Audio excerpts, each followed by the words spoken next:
So friends, ఈరోజైతే release అయిన bad boy Karthik movie చూసాను. కొంచెం లేట్గా రివ్యూ అప్లోడ్ చేస్తున్నాను. అండ్ మూవీ విషయానికి వచ్చేస్తే మూవీ నాకు నచ్చలేదు.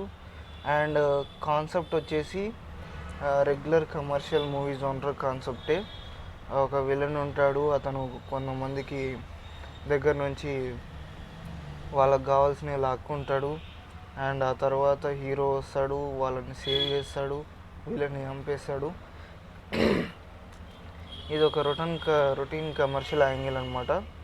అండ్ మూవీలో నాకు నచ్చిన థింగ్ ఏంటంటే, సినిమాలో ఫస్ట్ హాఫ్ అంతా అన్నెసెసరీగా కామెడీ సీన్స్ అయితే అవుతూ ఉంటాయి. మంచి మంచి క్యారెక్టర్లు అయితే ఉంటాయి. మంచి బడ్జెట్ క్వాలిటీ అవన్నీ పెట్టుకొని కూడా సినిమాలో స్టోరీ లేకుండా ఏదో కమర్షియల్ పాయింట్ మీద తీసినట్టు ఉంటుంది సినిమా. అండ్ ఈ సినిమాలో నాగశౌర్య యాక్టింగ్ కూడా అలాగే ఉంటుంది. అతను రణబలి సినిమాలో యాక్టింగ్ చేసినట్టే ఉంటుంది. Same looks and same dressing sense. ఆ సినిమా నుండి డైరెక్ట్గా ఈ సినిమా షూటింగ్ వచ్చేసినట్టే ఉంటుంది అతని మొత్తం ఓవరాల్ పర్ఫార్మెన్స్ కూడా. అండ్ ముఖ్యంగా నాకు అది నచ్చలేదు. అండ్ కొంచెం లుక్ వైజ్గా కూడా చేంజెస్ చేస్తుంటే ఇంకా బాగుండేది అనిపించింది. అండ్ ఇంకా మూవీలో ఉండే పాటలు అనమాట. పాటల విషయానికి వచ్చేస్తే కొన్ని పాటలు అయితే బాగున్నాయి. బ్యాక్గ్రౌండ్ మ్యూజిక్ అయితే నాకు 4-5 సినిమాలు కలిపి కొట్టేసినట్టు అనిపించింది. ముఖ్యంగా ఉస్తాద్ అండ్ ఇంకా కొన్ని పాత సినిమాలు. నాకైతే ఆ పాత సినిమాల బీజిఎంసీ అటు ఇటు మిక్స్ చేసి కొట్టినట్టు అనిపించింది. అండ్ మొత్తం లౌడ్ ఉంటుంది అనమాట. ఫైటింగ్ సీన్స్ అప్పుడు మాత్రం ఫుల్ లౌడ్గా బీజిఎం పెడతా ఉంటాడు.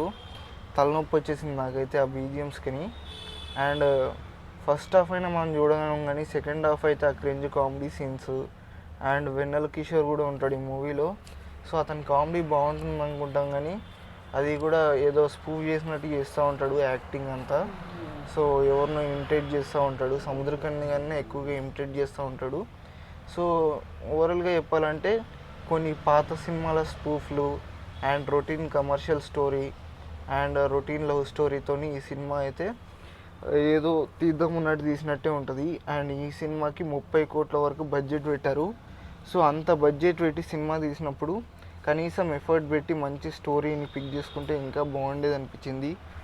అండ్ బెటర్ నాగశౌర్య ఇలాంటి రొటీన్ కమర్షియల్ మూవీస్ కాకుండా ఏవైనా మంచి థ్రిల్లర్ కాన్సెప్ట్స్, లేకపోతే ఇంతకుముందు తీసినట్టు గుహలు గుసగుసలాడే అలాంటి మూవీ లాంటి లవ్ స్టోరీస్ తీసుంటే ఇంకా బాగుండేది అనిపించింది. సో ఈ మూవీకి అయితే నేను 5కి 2.1 అయితే రేటింగ్ ఇస్తాను. మీరు ఎంత రేటింగ్ ఇస్తారో కామెంట్ చేసి చెప్పండి. బాయ్.